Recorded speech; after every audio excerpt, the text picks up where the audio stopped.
ओम नमः शिवाय। तो आज हम इस विषय में बात करने वाले हैं कि आजकल की नव पीढ़ी नव युग अध्यात्म की और ज़्यादा उनका ये नहीं है, अथवा वो अध्यात्म की ओर क्यों जाए। भगवान की आराधना करना, खुद को जानना, नाम जप करना, पूजा पाठ में व्यस्त रहना क्यों ज़रूरी है। लोग कहते हैं कि बच्चे कहते हैं आज की नव पीढ़ी कि हम हमारा समय उसमें व्यर्थ क्यों करें। तुम जिससे उत्पन्न हुए हो वो यदि भगवान को मानते हैं तो तुम क्यों नहीं मानते, ये पहली बात है। दूसरी बात है, तुम जब जीवन में आए हो तुमको कुछ करना है, लेकिन एक बात ध्यान दिए, जब तुम मुसीबत में हो तो तभी हो तुम मंदिर का द्वार देखते हो, तभी उसके पहले तुम मंदिर का द्वार नहीं देखते।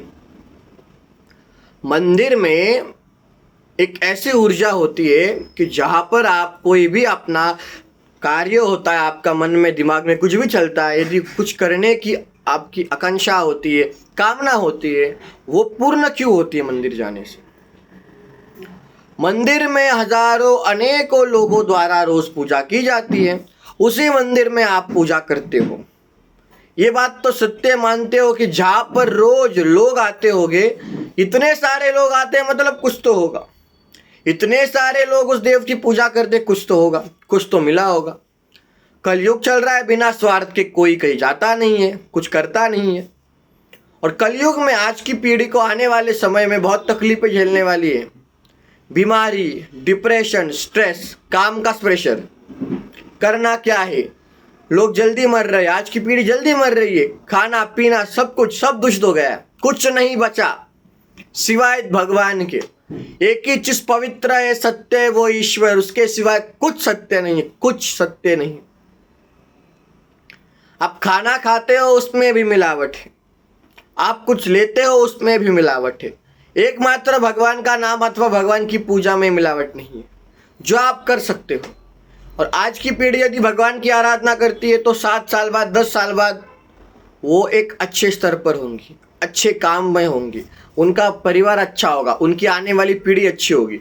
यदि वो अभी से मात्र ईश्वर को नाकारते, मात्र वो नास्तिक हो जाते, पूरी तरीके से नास्तिक हो जाते हैं, तो आने वाले समय में उनकी संतान जो जन्म लेगी वो उनको कभी स्वीकार नहीं करेंगे, वो कब छोड़कर चली जाएगी। और ऐसा माना गया है कि यदि आपने जीते जी धर्म को नहीं माना, कर्म को नहीं माना, आप विमुख हो गए धर्म और कर्म के, तो आने वाले समय में आपके बच्चों की आयु भी कम हो जाती है, आपके बच्चों की आयु भी कम हो जाती है। इसलिए हम कहते हैं कि आपको जो करने का मन है, जो करने की इच्छा है करो, लेकिन अपने परिवार को, बेटों को, सबको, जो नवजाते, जो अभी अभी जन्म लिए हैं 5-10 साल के, उनको भगवान के मार्ग पर भेजो। उनको बताओ कि ये एक ऐसी ऊर्जा है जहाँ पर आकर साधारण से साधारण लोग भी बहुत आगे जा चुके हैं। हम नहीं कहते कि भगवान के पास पैसे मांगने हो, हम नहीं कहते कि भगवान के पास सुख, हम कहते हैं कि बस भगवान से भगवान को मांगो, भगवान से भगवान को मांगो। आप मत जाओ एटीएम में, आप डायरेक्ट आरबीआई बैंक में जाके बैठो। मतलब जो मेन है, आप भगवान से पैसा मांगोगे फिर वो खत्म हो जाएगा, आप सुख मांगोगे सुख खत्म, फिर दुख आ जाएगा। भगवान से भगवान को ही मांगो, भगवान को समझो। जो भगवान को समझना चाहता है उसको खुद को समझने की आवश्यकता है। जब वो खुद को समझ जाएगा तब वो भगवान को समझ जाएगा। इसलिए कहा जाता है कि ईश्वर को मानो, ईश्वर को समझो। यदि नहीं मानोगे तो आने वाले समय में बहुत पछताओगे, बहुत तकलीफ होगी। तब कोई सहारा नहीं देता, ना परिवार वाला, ना कोई अपना, कोई सहारा नहीं देता दुनिया में। जिसके पास शक्ति है उसी को सब कुछ मिलता है। शक्ति कहाँ से आती है? जो शिव की आराधना करता है, जो महादेवी की आराधना करता है, जो महादेव की आराधना करता है, वही से शक्ति का उत्पन्न, वही से शक्ति आती है। बहुत लोग कहते हैं महाराज जी अब मन नहीं लगता पूजा पाठ में। अरे पूजा पाठ में मन नहीं लगता है तो मन को लगा, 10 बार एक जगह पर बिठा, क्यों नहीं लगता है? कहाँ जाता है तेरा मन? आप ही बताओ, माया का प्रभाव ही इतना है, कैसे आपका मन लगेगा, कैसे आपका मन लगेगा? एक बार मन को लगाओ, एक बार मन को स्थिर करो, फिर देखना मन को उस जगह पर आना ही होगा। एक बार भागता है, फिर से पकड़ उसको, फिर से एक जगह पर लगा, बार बार भागेगा, उसको बार बार पकड़ और बार बार पूजा पाठ पर लगा। भगवान की भी ऊर्जा होती है, वो आपको भटकने नहीं देंगे, लेकिन बार बार आप लगाओ तो सही। पहले पूजा करो, ऊर्जा लगाओ एक जगह पर। तुम खुद नहीं आते हो और बोलते हो हमारा मन नहीं लगता है। अरे खुद के मन का चाबी तुम्हारे हाथ में है। ऐसा ना करो कि तुम्हारे इंद्रियों की चाबी तुम्हारे मन के हाथ में हो। तुम्हारा मन तुम्हारे हाथ में होगा तो तुम्हारी इंद्रियां तुम्हारे हाथ में होगी और तुम कुछ भी कार्य करने के लायक हो जाओगे। जो चाहोगे वो करोगे, जो करना चाहोगे वो करोगे। आने वाले समय में जो होगा अच्छा होगा। इस बात को मानो, सोचो, समझो, फिर जो होगा देखा जाएगा भविष्य में। अरे भगवान की आराधना करना मतलब सबसे बड़ा इस कलयुग में ऐसा गोल्डन पीरियड है, गोल्डन टाइम है, सोने जैसा समय है, उसको व्यर्थ मत करो। यदि तुम अपने घरेलू मामलों में अथवा अपने सांसारिक मामलों में भगवान को समय नहीं दे रहे, पहचान नहीं पा रहे हो, तो इसमें पूर्ण तरीके से आपकी गलती है, या आपको ये माया भगवान के पास आने नहीं दे रही है। तो इस बात को समझो, इस बात को जानो।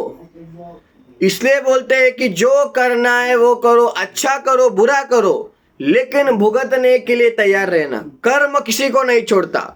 भगवान श्री कृष्ण ने जन्म लिया, प्रभु श्री रामचंद्र ने जन्म लिया, दोनों ने जन्म लिया, दोनों भगवान के ही रूप थे, फिर भी दोनों को कर्म नहीं है किए। उनको राजयोग आया, 14 साल का वनवास, उसके बाद भी राजयोग तो आया, उनको राजयोग प्राप्त हुआ कि नहीं? तो उसी तरीके से आने वाले समय में भी आपका भी राजयोग होगा। भले ही 14 साल का वनवास होगा, लेकिन अंतिम में राजयोग ही होगा। ये बात को सदैव याद रखना। और भगवान की जितना ज़्यादा आराधना करते हो, जितना ज़्यादा पूजा पाठ करते हो, जितना भगवान को खुद को समर्पित कर पाओगे उतना करना। जितना ईश्वर तत्व के करीब जा पाओगे जाना, जितना ईश्वर को प्राप्त कर पाओगे उतना प्राप्त करना। अंत में सब झूठा है, सब ब्रह्म में, शिवाय शिव के, शिवाय शिव तत्व के, शिवाय महादेव के। ईश्वर तत्व ही सत्य है और वही सत्य रहेगा। सारे चीजों में मिलावट है शिवाय ईश्वर के, शिवाय ईश्वर के नाम के। आप 10 दिन नाम तो देखो, भगवान का नाम तो लो। चाहे तो आप राम राम करो, चाहे तो आप शिव शिव करो, चाहे तो कृष्ण कृष्ण, लेकिन नाम में जितनी शक्ति है ना वो किसी चीज में नहीं है। आपको कोई दवाई खाकर शक्ति नहीं बढ़ने वाली, कोई मेडिसिन खाकर शक्ति नहीं बढ़ेगी आपकी, सिवाय नाम जप के। ये हमेशा के लिए नाम जप की शक्ति आपसे कोई छीन नहीं पाएगा, चाहे कोई कुछ भी करे। उससे आपका शारीरिक, मानसिक, आध्यात्मिक, सांसारिक बल बढ़ जाता है। आपको कोई हरा नहीं पाएगा, आपको कोई गिरा नहीं पाएगा। इसीलिए नाम जप करना बहुत जरूरी है, इसलिए भगवान की पूजा पाठ करना बहुत जरूरी है। चाहे आप कितना भी कुछ कर लो, लेकिन ईश्वर की आराधना नहीं करते हो ना, तो आपको मृत्यु के वक्त पानी भी नसीब नहीं होगा। कलयुग में हम कह देते, जो शिव आराधना में नहीं होगा, जो भगवत मार्ग में नहीं होगा, उनको पानी भी देने के लिए उनके बच्चे नहीं जाएंगे। ये बात याद रखना। कलयुग इतना बुरा होने वाला है, इतना बुरा ना कि कौन कहाँ पर कब मर जाएगा किसी को फर्क नहीं पड़ेगा, किसी को पता भी नहीं चलेगा। क्योंकि हो रहा है ऐसा, आजकल हो रहा है। अपने अपनों को नहीं मानते, इंसानियत भूल गए हैं। लोग धर्म को नहीं मानते, लोग मंदिरों को नहीं मानते।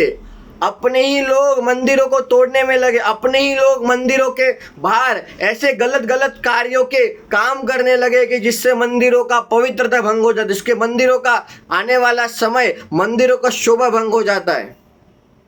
इसलिए कहते हैं कि अभी भी समय है, कुछ ऐसा करो कि जिससे पवित्रता भंग ना हो, जिससे शक्ति भंग ना हो, जिससे आपको या फिर आने वाले आपके पीढ़ी को भी तकलीफ ना हो। आप अपने आगे के पीढ़ी के लिए कितना भी अच्छा कर लो, कितना भी पैसा कमाओ, अंत में वो यही कहेंगे कि हमारे बाप ने, हमारे दादा ने कुछ नहीं किया। क्योंकि यही नियम है कलयुग का, कितना भी कुछ करो अंत में वही कहेंगे कि मेरे माँ बाप ने मेरे लिए कुछ नहीं किया। इसलिए अपने आप को जानो, ज़्यादा सांसारिक व्यवस्थाओं में मत पड़ो। सांसारिक व्यवस्थाएं तुम्हें बस दुख देंगी।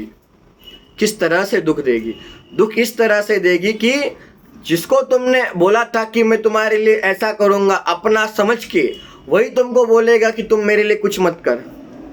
तो कुछ नहीं जानता मेरे बारे में, बहुत कुछ जानता हूँ, मेरे हिसाब से मैं चलूंगा। ऐसे आजकल के बेटे अपने माँ बाप को कह रहे हैं। इससे दुखद बात और क्या हो सकती है। इसलिए अपने आप को समझो, अपने आप के बारे में सोचो। बच्चों को बड़ा करो, अपने पैर पर खड़ा करो, उसके बाद तो अपने बारे में सोचो। शादी भी हो गई फिर भी माँ बाप अपने बच्चों का नाम लेते, मेरा बेटा ऐसा, मेरा बेटा वैसा। अरे आखिरी दिन में वो तेरे को पानी देने तक नहीं आएगा, तेरे को पानी भी नसीब नहीं होगा। ये नियम है कलयुग का। जब तक तेरे पास पैसा है लोग पूछते तू कैसा है। जिस दिन तू बन जाएगा कंगाल, उस दिन तेरे पास से हट जाएगा माया जाल। तुम पे माया जाल का प्रभाव क्यों है? क्योंकि तुम्हारे पास धन है, लक्ष्मी है।